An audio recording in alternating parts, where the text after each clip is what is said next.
Well,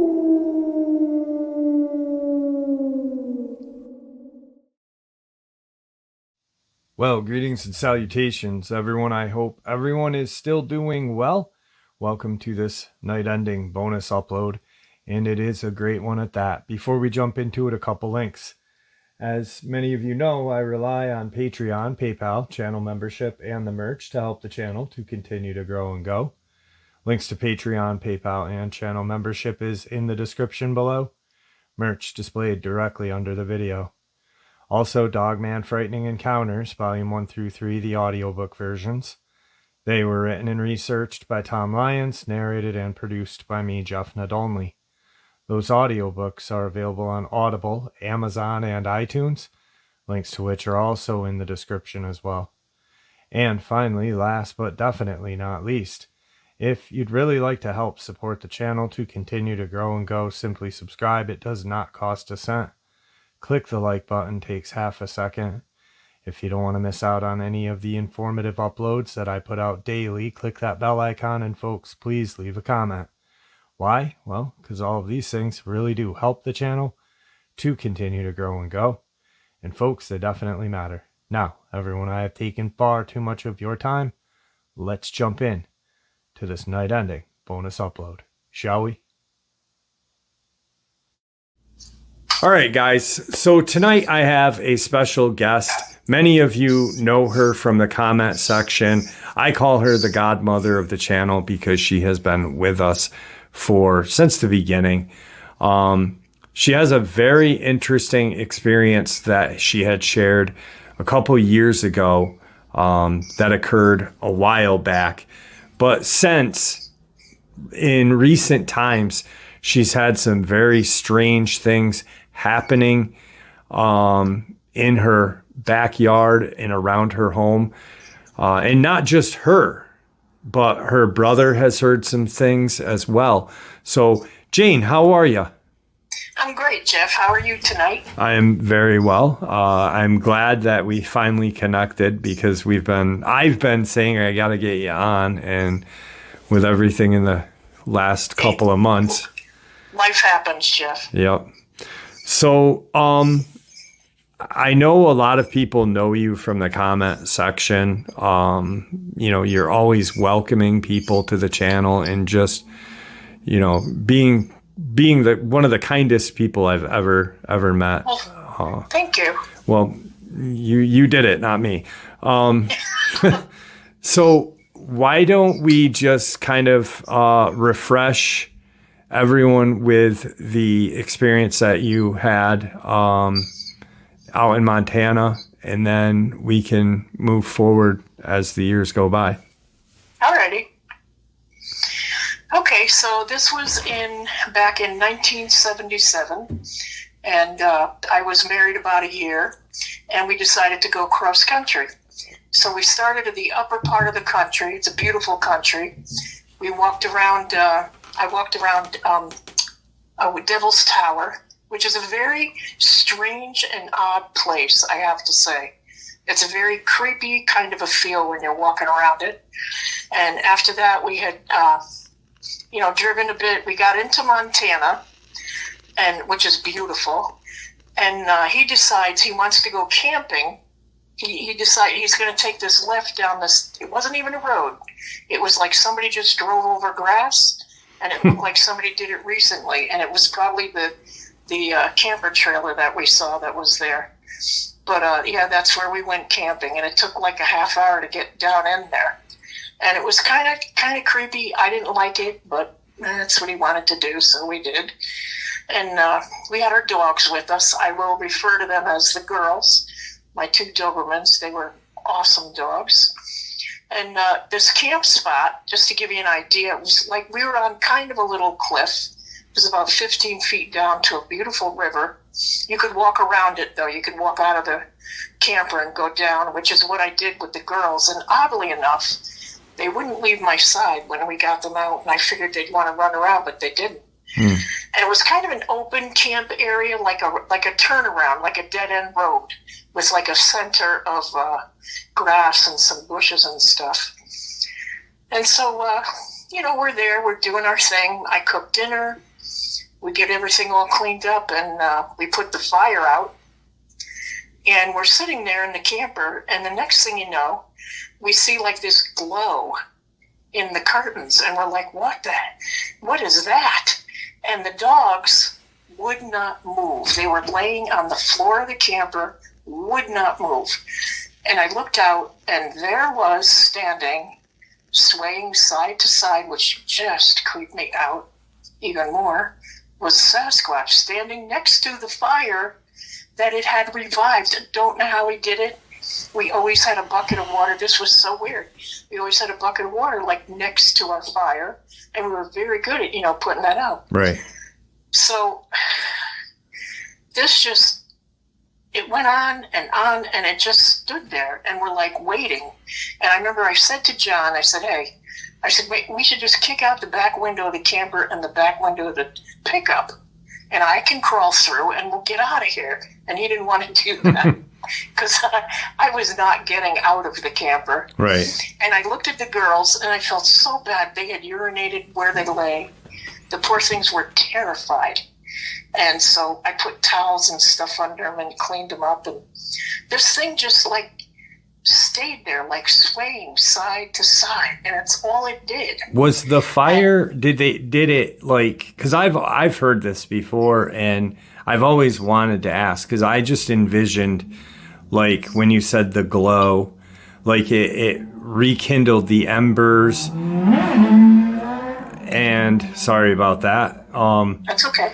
The bike went by. Like it had rekindled the embers, but did it actually start the fire back up? Was there flames? It actually got, and I don't know how it did this, Jeff, but it actually got the whole fire up because the glow was very bright. I mean, it lit up the whole side of the camper. And we looked at each other like, what? Did we miss something? We thought maybe the wind blew it. But nope, this creature was standing there. And as I talk about this, I usually look at my ceiling because we have 8-foot ceilings. And it had to be close to that, I would think. It was tall, very, very tall. Long arms, no neck to speak of, the typical conical head kind of shape. Yeah. And it just stood there, rocking side to side, which I said to John, I said, oh my God, it's going to push us, I'm thinking it's going to push us over the cliff. And this went on for about 20 minutes. And then this is the very weirdest thing. This is the really weirdest thing. Next thing I know, it's 6:30 in the morning and we're waking up. I don't know what happened. I don't know how we both fell asleep. I have no idea. I got my dogs up, and they would not leave my side, just would not leave my side. Wow. And I walked them down to the river and tried getting them cleaned up. I put fresh towels down for them and everything, and we got out of there. As soon as we could get back, everything put in the camper, because I would have left everything that night. Yeah. I would have just said, I don't care what's outside. And that behavior, that rocking back and forth is just so creepy. Did the dogs make any noise? I'm sorry, I don't mean to cut you off, but did the dogs at that time, I know they urinated on themselves and stuff, but did they make any kind of noise? Like, did they growl? Did they? Nothing. No whining, nothing. Jeff, they did nothing. Wow. They had their heads flat to the floor. They were terrified. I've never seen them since, nor had I seen them before, behave that way, and I felt so bad for them. And we didn't know it was going to happen, Yeah. We had stupid, no weapons, nothing, traveling cross country. So it kind of made like a screeching noise when we were leaving, and we pull up, we get up onto the road, and I remember we took a left, and we went down the road a ways, and I said, wherever we camp tonight, it's going to be like a KOA or something. I don't care. I don't care what people think of those. And we stopped at this little general store, really cool wooden, your typical beautiful wooden, like old-fashioned wooden store. We walked up the steps and went in, and I had a big potbelly stove in the center, and I'm walking around looking at everything, and he's talking to this old dude that's at the counter, And you're a very cool guy, you know, the overalls and the beard and everything. And next thing I know, John calls me over and he says, come here. And the older man says to me, he says, young woman, he says, is it your time? And I looked at him, I'm like, what? Because, you know, I'm like 22 years old. Right. And I said, well, what do you mean? And he goes, your time. And I'm like, oh. I said, well, it was. I was at the end of it. And he said, okay. And then he, you know, wanted me to, like, walk away because he wanted to talk to John. Well, he told John not to take me any other place like that because I was what attracted, this really grossed me out. I was the one who attracted, I guess, the Sasquatch. They're, you know, attracted to that. And has been ever since then probably my biggest warning for women. Yeah. Is really, you know, sincerely, you shouldn't be in the woods because, you know, I've been in barns too where there's stallions and even they get like worked up and you can't stay in the barn. And I mean, these creatures are attracted to that because, you know, whatever they are, they definitely like the women. Yeah. So I would just say to the ladies, please just be extra cautious and never go alone, you know, and just, if you can avoid going when you have your period, then do it. Yeah. Yeah. You know, really. It's interesting, the whole time loss thing, you know, that's like an abduction. Jeff, that's what freaked me out. Yeah. That's like an abduction scenario, you know, like you're 1 minute you're looking out of your camper window, looking at your dogs going, holy shit. The next minute you're waking up at 6:30 and what the hell? Yeah. And that's what it was like. It was like, what the heck? You know, we wake up and it's like, what is going on? Yeah. It's like, how could I possibly have fallen asleep? And we did. You know, we did. And it was just, I couldn't wait to get out of there. Oh my God. Yeah. I remember when I first heard you share it with me, I was blown away. But, you know, we've always kind of heard, and, you know, that these things are attracted to women and their time of the month and such. Yep. And animals, you know, all kind of animals are. But, you know, the one thing that always got me was that time, you know, loss of time. And you seldom hear that with a cryptid experience. Yep, and that's what bothered me the most. I'm like, oh my God, I woke up and I'm like looking around the camper and everything looked okay. Yeah. You know, the dogs still weren't moving. Still in that same spot. I got up and I said, come on, let's go out, guys. You know, and they wouldn't leave my side. They were like glued to me. And it was just, oh my God. It was probably one of the most terrifying nights I think I've ever had, because I had heard about, you know, them, and I certainly watched enough on TV and, you know, like Leonard Nimoy's show, like every other kid did in the 70s. Absolutely. And all kinds of things. And my mom and I used to talk about that, you know, why there could certainly be other beings, you know, can't just be us.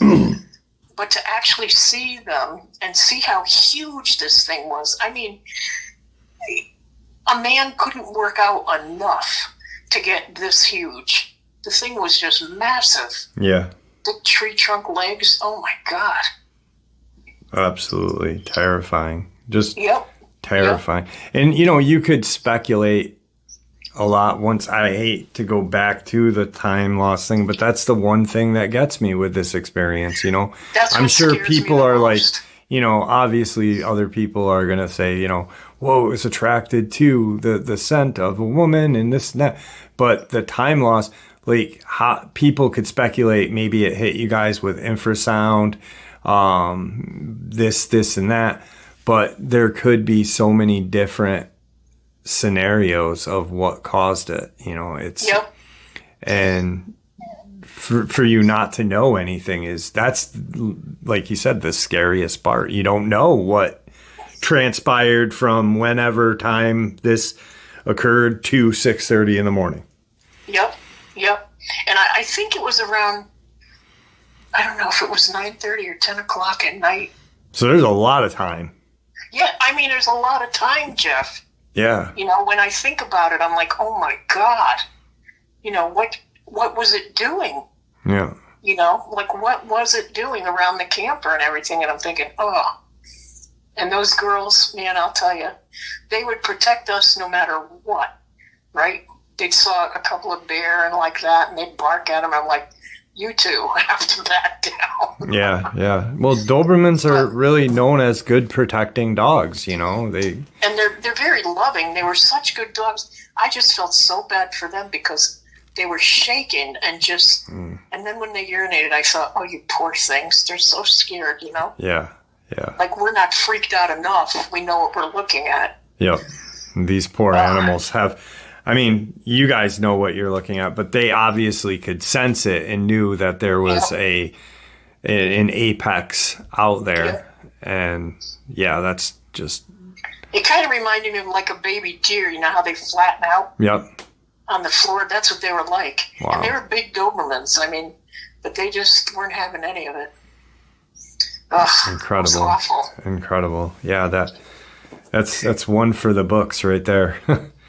Yeah, it really was, because and like you say, there are certain things to it, like the time loss and what is that swaying back and forth behavior? Yeah. What are they doing? Are they thinking about what they want to do? Yeah. You know, I've like, often wondered that. Like, are they, because I've stood there, you know, and I'm sure other people have, like, thinking about these creatures, and I've swayed back and forth purposely to see if there's any kind of, you know, why they would do it. Yep. And, you know, are they keeping their balance? Are they, you know, what are they doing? There's got to be a reason, because everyone, you know, any kind of experience, not everyone, but, you know, people say, I saw these eyes, these red, these yellow eyes swaying back and forth in the woods, staring at me. That swaying has some sort of value, you know, there's something to that. You know, you can't just dismiss it as, oh, they're just swaying. You know, if they all do it, there's something to it. It's some kind of behavior that they all have. Yeah. That must mean something. Maybe, you know? Yeah.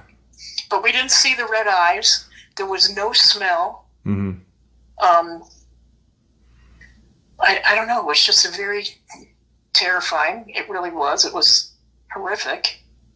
But I thought about it after, and I didn't till that night when we were camping, and we were around a lot of people that next night. Right. And I'm sitting there, and I'm like, I said, do you realize that we fell asleep while that was going on? And he looked at me. I said, yeah, we fell asleep and didn't wake up till like 6:30 in the morning. And it just, oh my God. Did the shopkeeper, did he share anything else with your husband there? Like, did he, other than, you know, keep an eye on her? Basically, it was about, you know, taking care of like where we go, you know, because of me at that point. Yeah. But that was like his biggest concern, because apparently they have, they did in a lot of his area there, steal women. Yeah. They would take women, you know. Yep. They would take children too, but they like to take, you know, the younger women. Yeah. It just, that creeps me out too. Absolutely. It does.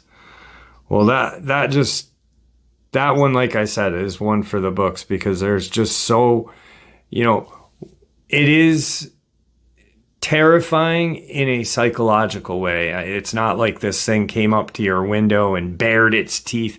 No. Yeah. But what happened was the unknown is what gets you.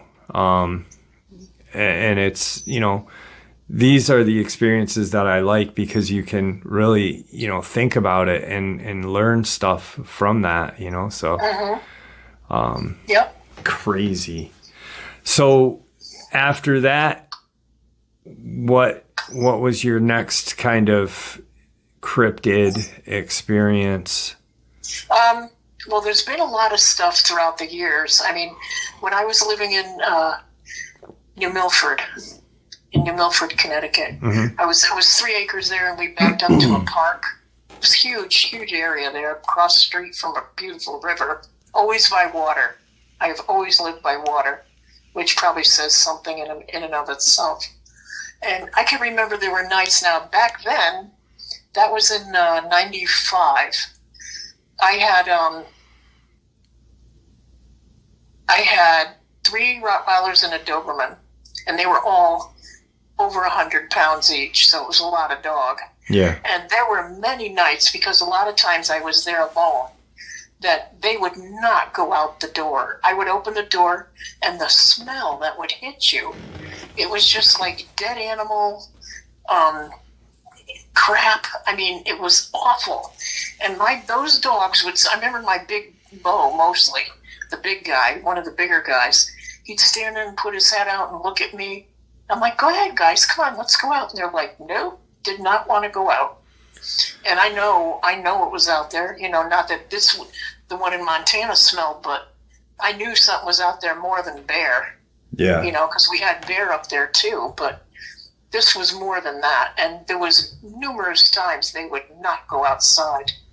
And these were dogs that, they would go out no matter what. Yeah, people really, when they hear Connecticut, they don't think, that there could be anything out there, but, Yep. There really is. Oh, there's quite a bit. And then the thing that happened, and you and I had talked about this, it was last summer. Is that when you had your car accident?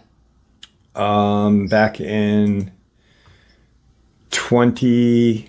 Or 22? 23. The winter of 22. Yep. Okay. January. Yep. Okay.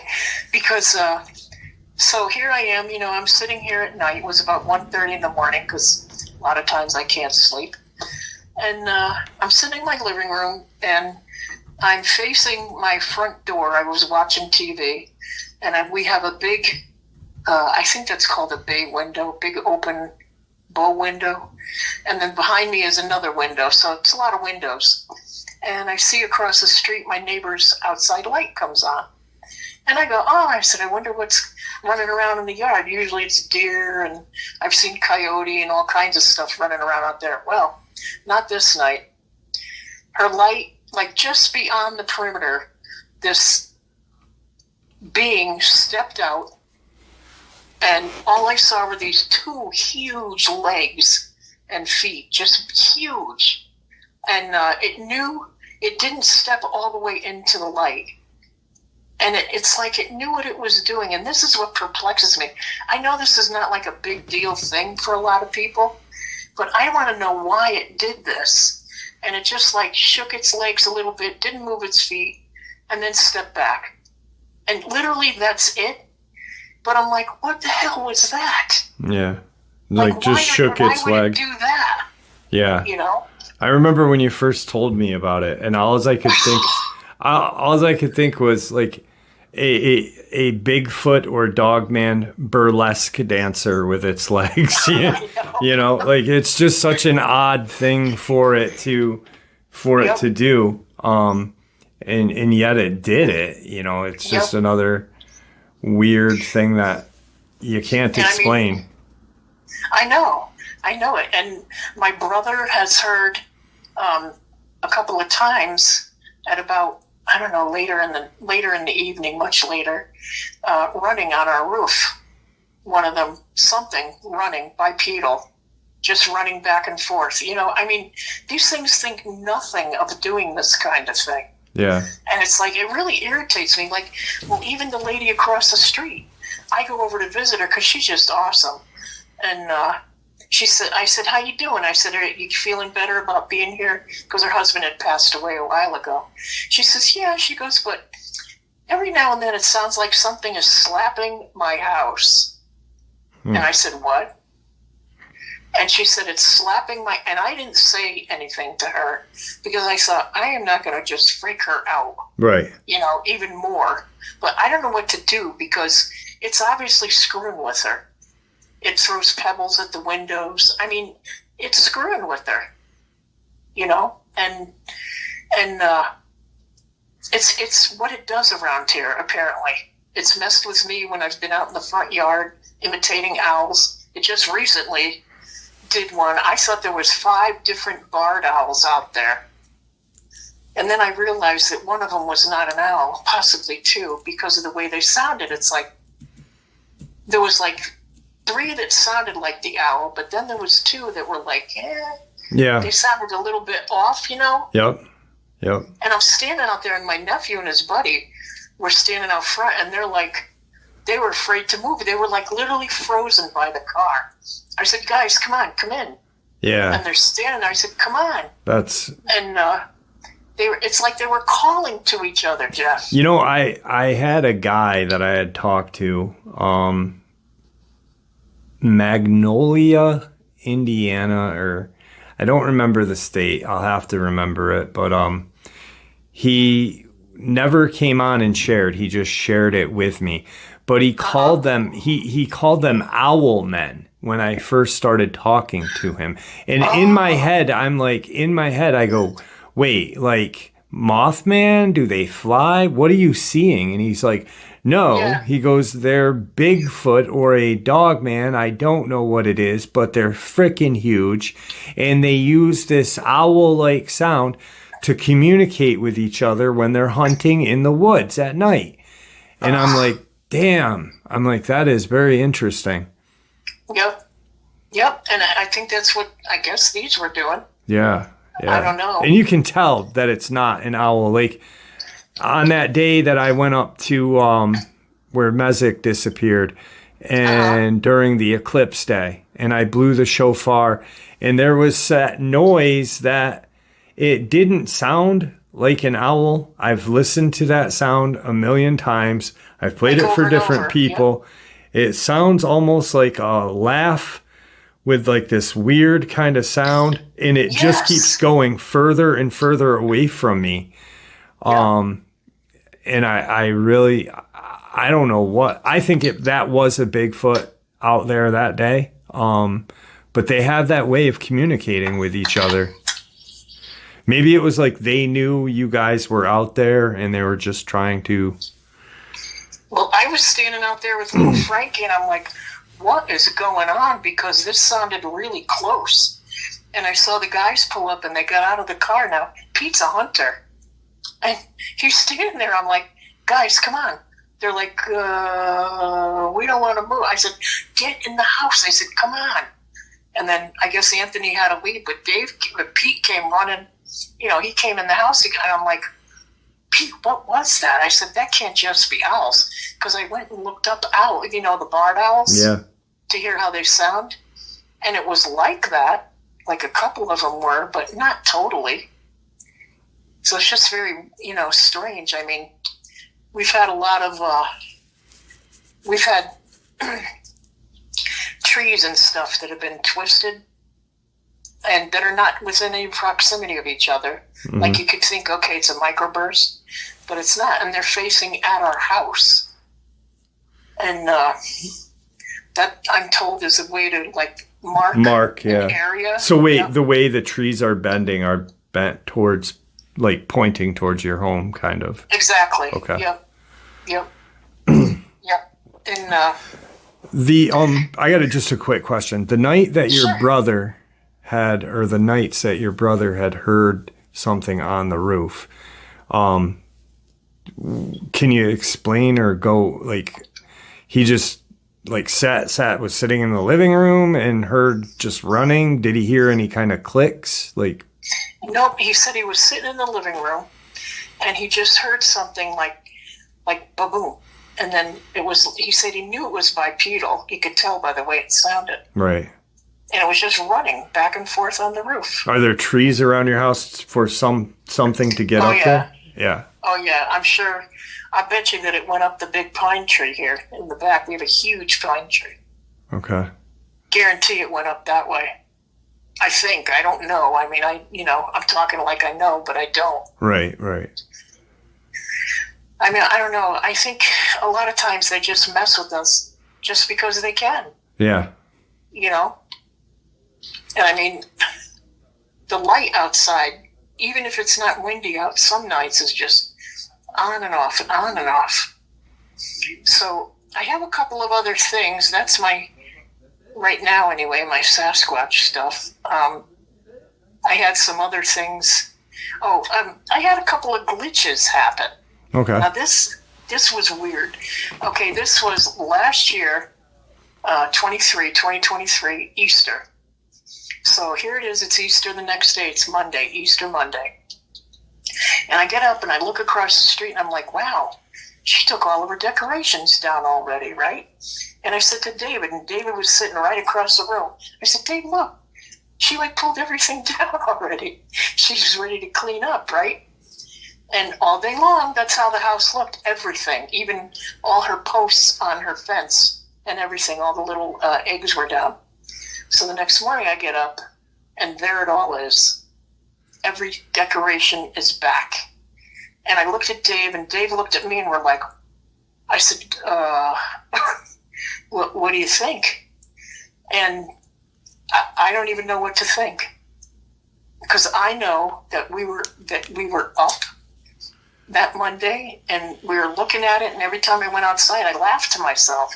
I'm like, boy, she's not fooling around this year. She pulled everything down. Right. And the next day, there it all is, exactly the way it was on Easter.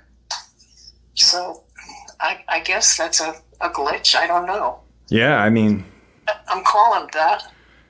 You didn't see her do it in the day, and it's a little old lady, No. the little old lady that lives across the street that you just talked about.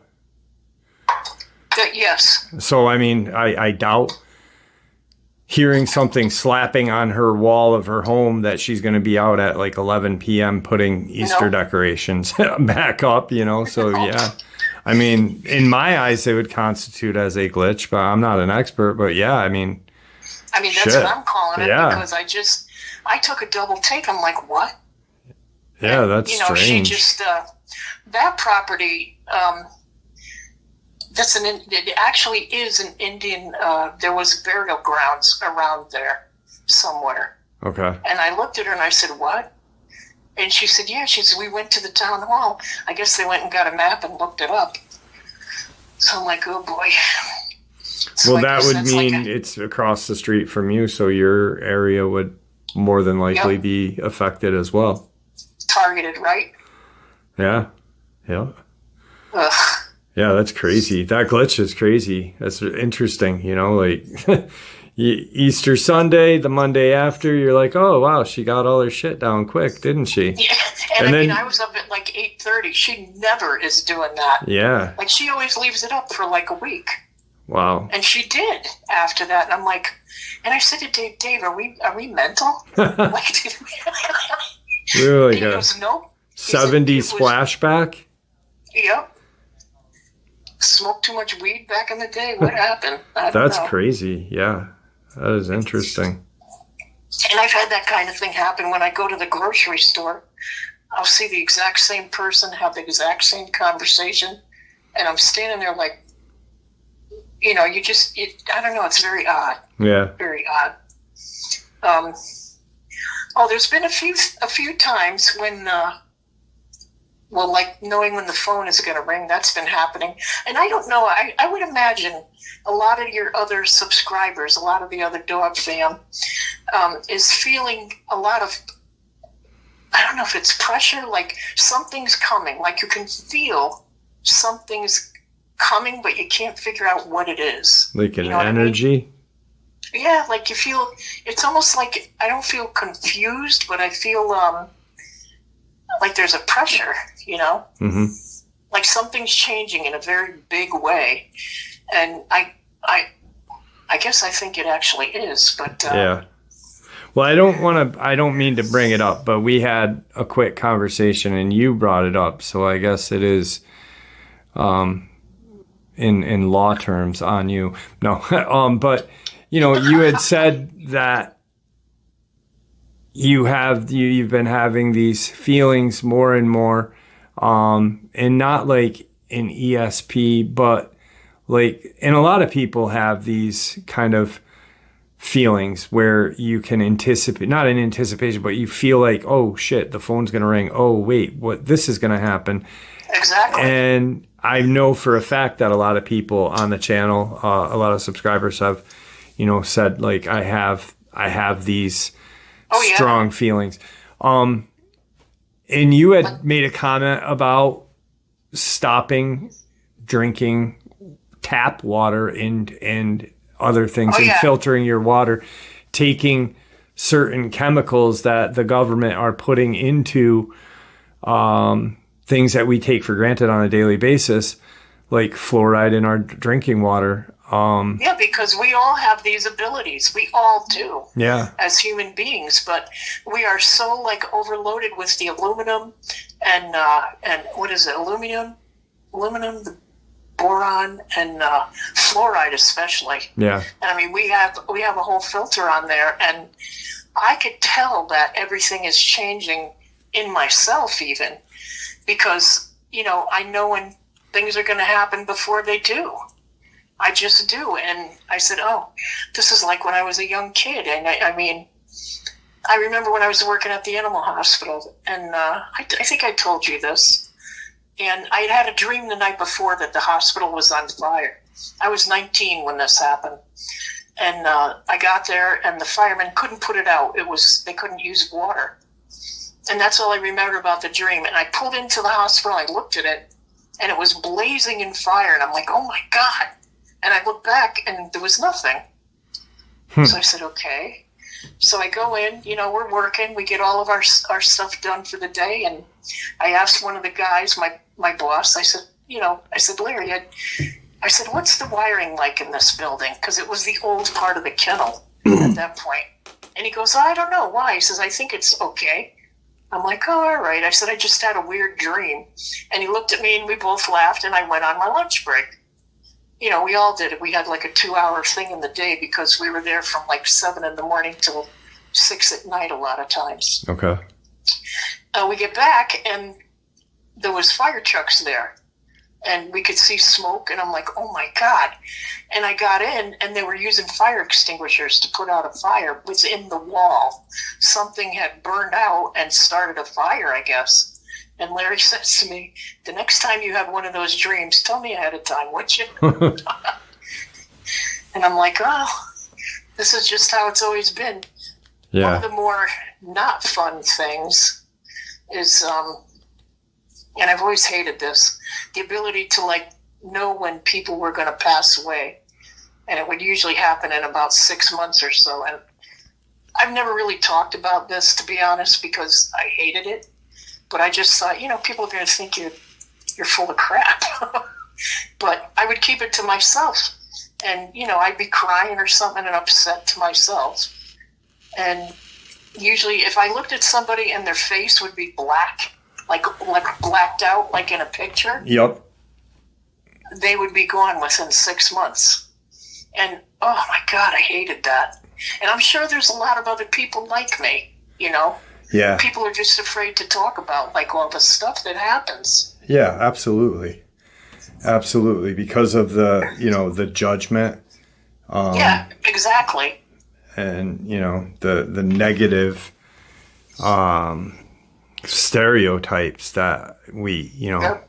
that not we, but mainstream puts upon these views and experiences that people are having. There was another time when I was driving home from my shop. I still had my ceramic studio, pottery, and it was about 10:30 at night. It was pretty cold out. And I'm coming down one of the streets to get home, side street, and something came out of the woods and bashed into my truck. And it didn't totally lift it, but it kind of like made the tires chirp. And I'm like, oh my God. And I looked in my mirrors and I said, I got to stop. And I heard the words in my head, don't. Literally like someone spoke to me. And I'm like, what? And it said, don't. And I'm like, okay. And I looked, there was nothing in the road. It was like it just ran into me randomly. And I don't, it's one of those things like woulda, coulda, shoulda, who knows what would have happened, I mean, stranger things have happened to people. Yeah, absolutely. Absolutely. There was no damage on the truck? There was like this little dent. There was no hair. Because I looked the next day and I'm like, there's got to be hair. And I'm thinking, I'm going to get, because working in an animal hospital, I could have analyzed it or had somebody analyze it for me. Yeah. But there was no hair. Yeah, it's not expensive to do a DNA analysis. Yep. Yeah. Yep. I was like hoping there'd be something because I'm like, it couldn't have been a deer because a deer would have kind of faltered a little bit. I would have seen it, I thought. Mm-hmm. But I mean, it kind of moved the truck a little bit, enough to make the tires chirp. And, that was a Ford Explorer, so it was not a little truck. A heavy, yeah. That not a huge. Right. The I'm just thinking really quick. Yeah. But the back area where the light is, where the legs were seen and such. Across the street. That was across the street. Okay. Yep. Because I'm just thinking about your brother's, the experience of that running. There's woods behind your home? Oh, yeah, we are loaded.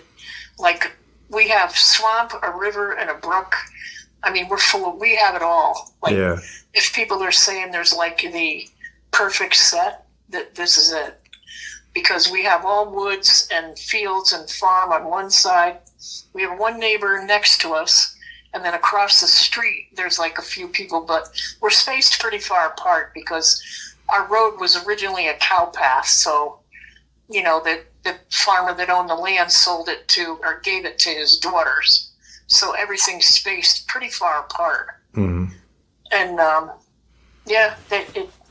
it just seems like this is where they want to be. I mean, I know my uncle, this was years and years and years ago, and my other uncle told me this about his brother. He says George would never talk about it. He said he told him what happened, and he said, I think he saw a Sasquatch. He was trapping. He was out and this was ages ago, probably in the 50s. He was out there trapping and stuff, and I think he ran into a Sasquatch. Because my Uncle Lee said he would never watch any Wolfman movies or anything like that again. And he said he didn't want to talk about it after that. And to know my uncle is to know he's not a person that you would ever think would even believe that. Or make something up like that, yeah. Yeah, yep. That was in Connecticut as well? Pardon? That was in Connecticut too? Oh, yeah, that was in our yard, our back. Oh, wow, our okay. Woods. Okay. Yep, our woods along the river and stuff. And, I've seen various things in the woods. I've seen, these are weird. Those walls of water that they use for, like, features in a building? Yeah. It's like this nice stone wall, and they run water over it. You know how it looks when you look through it? Yep. It's kind of like shaky and like that. I saw that out in the woods, and I thought, am I looking at a portal? Yeah. Because I truly believe that's just how these things get around, Jeff. Yeah, me too. I do, because nothing happens usually around here in the winter. We don't see footprints, nothing. Mm-hmm. But most of the action happens actually in the summertime. There's in the upload that I talked about today, I was talking about portals, and I honestly believe that I'm starting to believe that that's why we're not seeing them. I don't think there's magic attached to it. Like I said, I made the statement, I'm looking at my door. My door is not magic. Yeah, exactly. Like magnets and the magnetic attractions of things can open certain things. Science has already proved there's dimensions aside of ours. It would explain the disappearances of them very rapidly. It would explain, if there is some sort of magnetic pulse around them. And I'm not saying they can control this. Maybe they just know where it is. They can feel it and sense it. Like you said, we as humans a long time ago had these senses. We just lost them as we evolved, I guess, like when we got used to, we just became more modern, and we lost these abilities throughout time. They still have them. They still can feel where these attractions or these openings are, because a strong magnetic kind of power you can feel it. A human can feel it. So yeah, it makes sense. And it makes sense where people aren't getting pictures of these things, I think it totally makes sense, Jeff. What was that taken by a potato cam? Well, yeah. Yeah.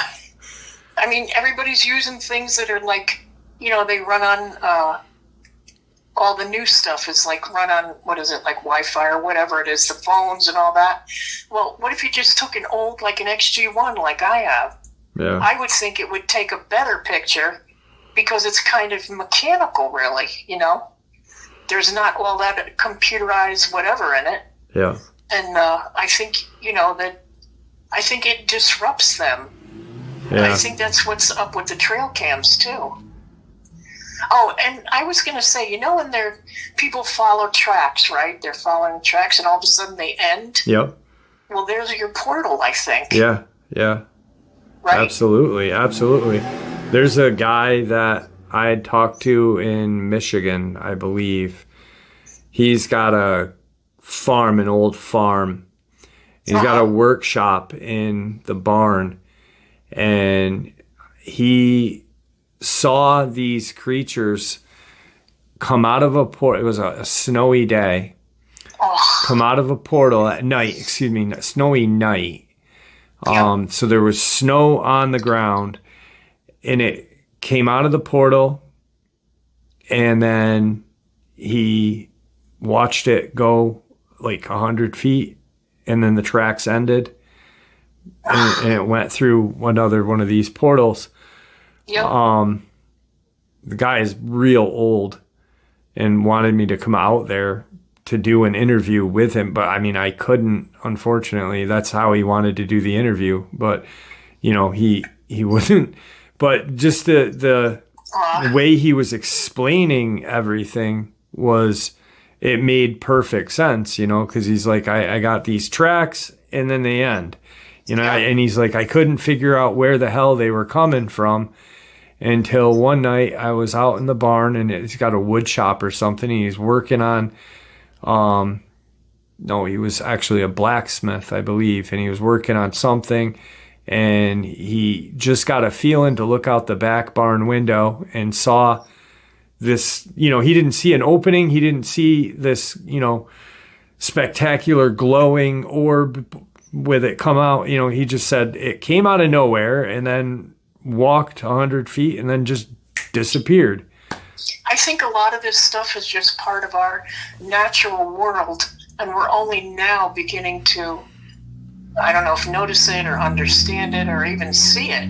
Yeah. Is what's happening, I just think there's a lot more going on in our world than we ever knew about. Yeah. And it's, it's not supernatural, and it's not this or that. It's like, this is the world. Yeah. This is where we live. It's well, I mean, it is kind of supernatural, it's natural, but, yeah. But like scientists, are now going deep into things and saying, hey, this really happens. This really exists. The portals or the dimensions, these creatures, inorganic beings. There's scientific thesis write-ups about these inorganic beings that live on an alternate plane that feed off of the fear of whatever we have, and they can imitate whatever fear we have. So like, you're in the woods, excuse me, and you are thinking, you hear these noises, and your brain thinks Bigfoot, your brain thinks Dogman, your brain thinks, this, and these creatures then play off of that and become that in your brain, in your eyes, and then they're gone. And that's what I think they do. I think we've been... I'm not saying that's what Bigfoot is. I'm not saying that's what Bigfoot or Dogman. I'm just saying scientists have talked about these things called inorganic beings that, obviously a Bigfoot and a Dogman are real and they are flesh and blood, just from somewhere else. And that's why we don't find bones, because when they die on their own side, maybe. Exactly. And I think that's why we don't find a lot of places where they live either, because, I've said to my brothers that everybody has been through these pastures and these woods enough. And that's not to say that we would be able to find it. Yeah. But we've not seen anything, like caves or, I guess there are a few small caves, but there was fox living in them, But you would think like somebody would find something in the area, but they just, you don't really see it. And I think because, like you're saying, things disappear, they just boom and they're gone, through the portal. There's got to be an answer to it. So yeah, I think it's a natural pathway for them. Yeah. Let's go screw with the humans. Yeah, and like you said, it's just we lost track of. I did a video a while ago about how we had, it's people say that it's a myth that we only use a portion of our brain power, but I really think that's true. And I really think that, I do too. People that think, that these people that have telekinesis or these people that have this other, they are special because they've harnessed it and are able to use it. But in actuality, are they really special? Because we as humans we all had it at one point. We just forgot how to use it as time went on. It's what helped us build things. It's what helped us hunt. Yeah. It's just, these are all just powers that were there. I think we're pretty spectacular when we're our true selves, Yeah, 100%. But it's been such a long time that people have been able to be that way. And even if they are, a lot of people won't admit it, because, well, like me, like I told you earlier, for a long time, especially when I was a little kid, when I was like 5 and 6, oh my God, I would not talk to anybody about it, just my mom and my dad, because other kids laughed at me and made fun of, Yep. And it just, but it was part of my life. It's part of what I knew, Absolutely. And it just, wasn't cool to be treated like that. So No, definitely not. Jane, it was awesome talking with you. Do me a favor, don't hang up. I want to talk to you a little bit more. You want to say goodbye to everybody? Say anything to anybody? And yeah, I just wanted to say that, thank you for listening to me. I hope nobody was bored with anything. And I think we live in a weird, wonderful world. And maybe it's not all that weird and it's not all that crazy. I think a lot of things are natural. And I think we're just going to learn more and more about it. The world we grew up in, and I've said this before, knowing is not the world we know now. The world we knew, not the world we know now. Exactly. Definitely. Exactly. Yep. 100%. I agree. There is more accepted now than there was as young, I don't think when I was growing up, as a kid, and, I'm younger than you, but, people were, Leonard Nimoy, that show was looked at as kooky, crazy. Oh, yeah. Now, in our friggin' newspapers, well, we don't get newspapers anymore, but in the news feeds on the internet, they were talking about UAPs, UFOs, this, and that on a daily. You know, there's Yep. books being written about this stuff, and not kooky, the quote unquote kooky people, but people that are accepted in the scientific community, in the government community, this and that. Yep. So People from all walks the of world life. has And, changed. Yep. And there's too many people that know now. I think that's part of it. Yeah. There's just too many people that have seen things that are, you know, airline pilots and Air Force and whatever they are, you know, and many, many people. And so now they're kind of forced to say, well, you know, maybe you guys are right. Yeah. But we know we're right, you know. Yeah. Exactly. We know. Well, it was awesome, Jane. Thank you. Well, And thank you, Jeff. don't hang up, because I want to talk to you for a little bit longer. Okay. All right. Goodbye. Good night. There you have it, folks. I hope you all enjoyed this night ending bonus as much as I enjoyed sharing it with you. I'd like to thank you all for supporting this channel. After all, it is your support that keeps this channel growing and going, and honestly what gives us all a place and a chance to share our experiences and theories, judgment-free. Everyone's simply treated with the respect we all deserve. Please, everyone, stay safe, happy, healthy, and ever vigilant, keeping an eye on our children, our pets, our family, and friends. These creatures are real. They are out there and dangerous. Share this information with those you love and care about, and it may just help save their lives someday. Until next time, never stop asking questions, never stop searching for the truth, and God bless.